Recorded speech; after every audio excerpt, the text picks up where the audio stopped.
The Endless Ocean series, or Forever Blue as it's known in Japan, hasn't seen the light of day since the Wii era. While I've never really had the chance to play the games back in the day, the release of Endless Ocean Luminous on the Switch piqued my interest. Now, is this a worthy successor to a series from yesteryear, or should this one just be thrown overboard? We take a look at the highs and the lows that Luminous has to offer in this review. Let's get into it. Danny from the Famicast here. If you're new to the channel, please be sure to subscribe and turn on those notifications. Sound off in the comments down below, and we may read it out on our bi-weekly show called the Famicast. Of course, you can find this review over in written form on our website, thefamicast.com. Today, though, we're diving into Endless Ocean Luminous for the Switch in this review. Gameplay in Endless Ocean Luminous is smooth and pretty easy to get the hang of. You control your diver with the right joystick, you can perform a dolphin kick with B, kind of like a speed up type of thing. You can scan creatures with L, swim upwards with R, swim downwards with ZR, and take pictures with ZL. And just a note here on the movement, you can just use the stick to go up and down. The R and the ZR are kind of like a quicker way to do it. Now you're also actually able to remove the UI elements on the fly with the press of the select button. So this overall here, I think navigating the waters here feels really great. The main thing you're tasked with during your time in the water is scanning aquatic life. Now, if you're in range of a nearby creature or a group of creatures, you can hold L to have them added to your log. It'll kind of scan these guys in. Now, before scanning, each creature is shrouded with like this mysterious blue haze, which disappears once scanned. And also it fills up this light gauge type of thing. It's in the upper left-hand corner of the screen. Now, it should be noted that you can just simply hold the scan button until your target has been picked up, and then you will kind of basically capture what that animal is. So that's something to do when you're playing. You probably can see that in some of the gameplay here too. Now, there are over 500 species in the game, ranging from common fish to prehistoric and mythical beasts. Now, I found the scanning and exploring to be quite fun, though I could see how some people could get bored with this. Now, despite the numerous lethal creatures you'll come across in the game, your diver will never really be any danger of being mauled or anything like that. Now, with that being said, Luminous leans more into the exploration aspect of the dives and less on realism, I might say, which may or may not be appealing to some of you guys out there. Now, on top of this, the dive sites themselves are procedurally generated, which is good in the sense that there are really a huge amount of possibilities when it comes to like what kind of areas you'll encounter and like all that type of stuff. But on the other hand, multiple areas can feel pretty familiar, sometimes almost too familiar and too similar, kind of taking away from a more organic feel that I was hoping for.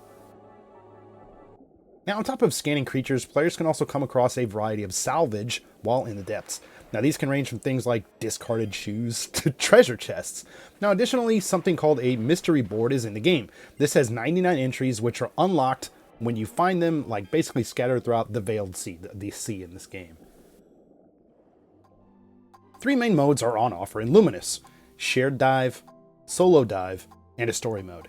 Now, there's also this additional event dive mode that's available at various times, which gives players access to areas with exotic and or like rare creatures and stuff. But I'm not going to talk too much about that. It was closed by the time I got around to kind of playing this, so it is what it is. Now, solo dive and story mode, I think these are pretty self-explanatory, but shared dive is the multiplayer mode in the game.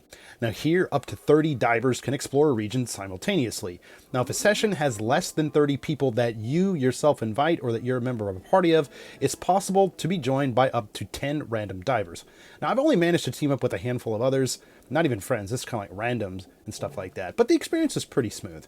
Interaction between players is limited to emotes and stuff like that, so I mean, you can really opt out to just completely ignore these people and just go explore on your own. One benefit of participating in a shared dive is that you'll gain a lot more experience a lot faster than what you would doing in a solo dive. Now, if you're looking to unlock and share dive sites with friends, which is something you do once you get 100% basically unlocked for the level, like showing up and stuff like that, I think this is a really good way to do that.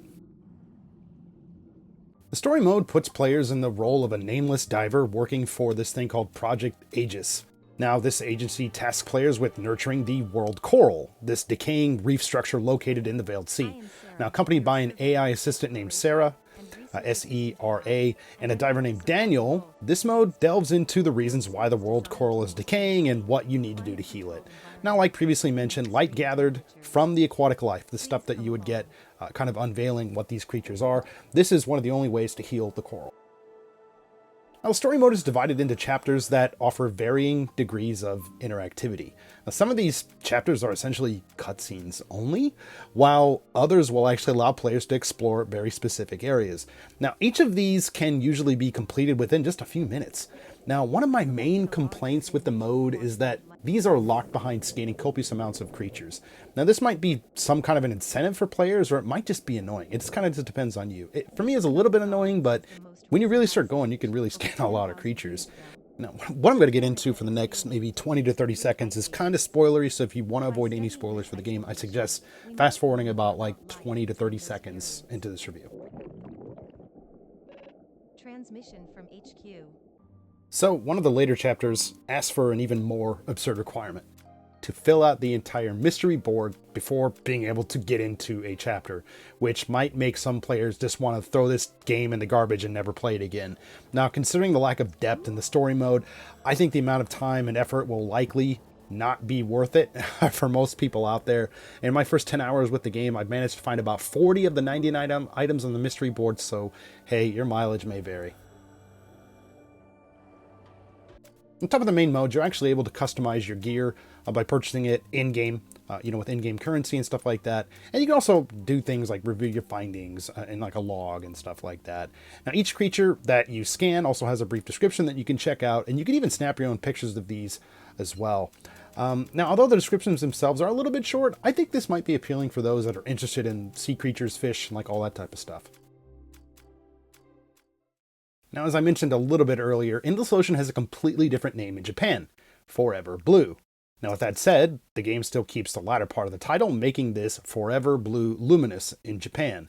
Now, if you want access to this, if you want to see this on your screen and stuff, you can actually do that pretty easily.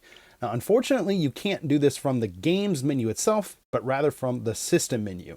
Now, if you change your system settings to Japanese, you can see the title Forever Blue Luminous.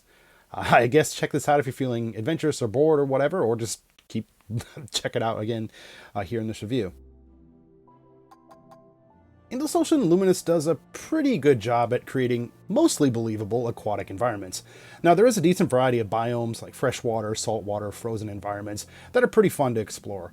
Now, while some of the creatures do look quite nice, there are a few that have kind of like a flat look, especially if you're looking at them up close. Now, other things, in particular like things like coral and some vegetation, can look a little bit underwhelming and kind of like a little bit pixelated. There are some times when the frame rate will dip, like for example if you're swimming through areas with a lot of vegetation, but this is very minor. And I think, honestly, my last complaint comes with the limitations of the map. Now, while I think that the map is actually quite large, the boundaries here sometimes just abruptly cut off with like invisible walls, or sometimes just like really tall rock towers and stuff like that. Now, this is really very apparent and kind of takes away from the sense of realism that the game otherwise does a pretty decent job at presenting. Now, by and large, audio here is pretty good in Luminous. I think the ambient music fits the game perfectly, and the sound of the waves and the sea creatures and your swimmer kicking and all this type of stuff, it sounds pretty lifelike. Now, the biggest disappointment for me comes with your AI assistant. I am Sarah, your survey, exploration, and research assistant AI. Now, of course, being AI, there is an expectation that it will sound like, AI. And this is matched perfectly in the sense that Sarah's voice is apparently done with some kind of text-to-voice software. So that makes it so the delivery is extremely flat, and in a game where everything else is silent, I kind of almost wish they would have just stuck to text with Sarah too. Now, while it is kind of neat to have a voice assistant, this is completely unnecessary, and I think it was just bad. Endless Ocean Luminous is a laid-back game that is fun to play, but it's a little bit shallow. No pun intended. Now, although dives are essentially endless in terms of what will come up, the story mode is lacking, and the secrets of the deep might not be enough to pull people in. If you're interested in the ocean and or sea creatures, or if you have kids that are interested in this kind of thing, I think there is some fun to be had here. This is a competent title gameplay-wise, and exploring the ocean may be fun for some. It was fun for me. I enjoyed that part of it. But I think people out there that are looking for a deeper experience, they might be setting themselves up for disappointment if you pick this game up. I think there's so much more that could have been done here, but yeah, fans are just kind of left with a title that's just a little bit lifeless. But let's go ahead and turn things over to you guys. Did you pick up Luminous?